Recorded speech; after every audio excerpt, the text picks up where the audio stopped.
Ibu bapak, saudara-saudari, para saudara yang terkasih, barusan kita bersama-sama mendengarkan Pasio, yaitu kisah kesengsaraan Tuhan kita Yesus Kristus, yang kalau nggak salah komposisinya digubah oleh Johann Sebastian Bach yang hidup pada tahun 1685 sampai 1750.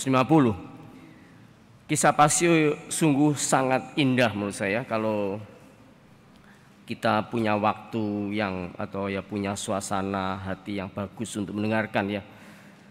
Saya kira kisah Pasio ini memang tidak bermaksud mengajak kita terutama untuk bersedu-sedan atau menangis, tapi saya kira pertama-tama kita diajak untuk berdoa ya, bahkan berkontemplasi, artinya berdoa secara mendalam, merenungkan bersama-sama kisah kesengsaraan Tuhan kita Yesus Kristus.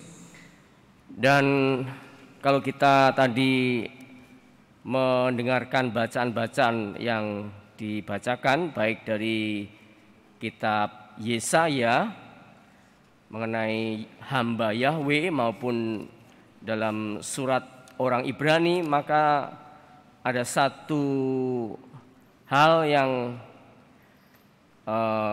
menurut saya ingin ditampilkan, yaitu ketaatan ya, ketaatan yang luar biasa dari sosok Yesus, Allah yang berinkarnasi menjadi manusia. Dan ketaatan inilah yang pada akhirnya membawa Yesus pada batas hidup, yakni kematian, artinya kematian sebagai manusia. Tetapi kematian Yesus kita tahu bukan kematian yang sia-sia, tapi kematian yang sebaliknya membawa hidup.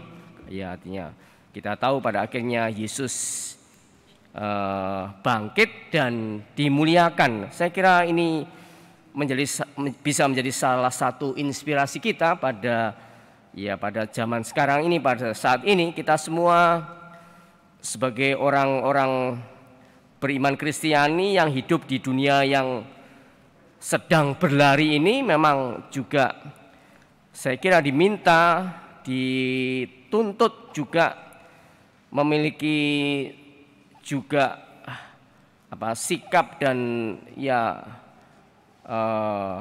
wawasan atau cara pandang juga yang bisa kita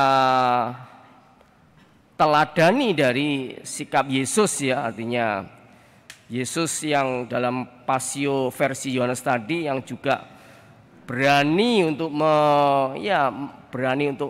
katakanlah mengambil resiko atas sikap yang selama ini sudah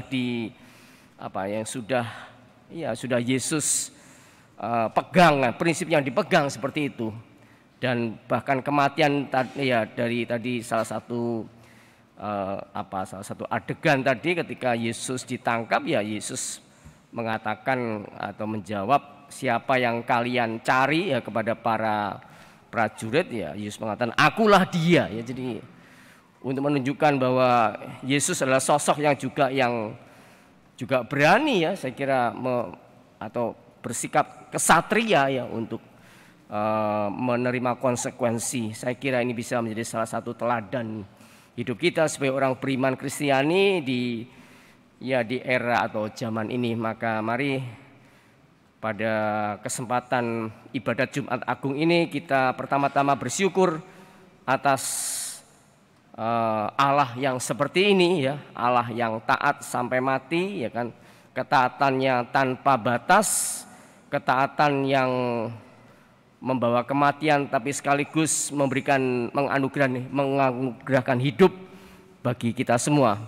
Kita bersyukur atas Allah yang seperti ini, tapi kita juga mohon rahmat dan kekuatan agar kita juga senantiasa dimampukan untuk meneladan sikap Allah Putra yang seperti ini, yang sungguh-sungguh berani menerima konsekuensi dari apa yang telah menjadi prinsip hidupnya. Maka kita sungguh mohon rahmat dan kekuatan seperti ini. Kita lanjutkan dengan doa umat meriah.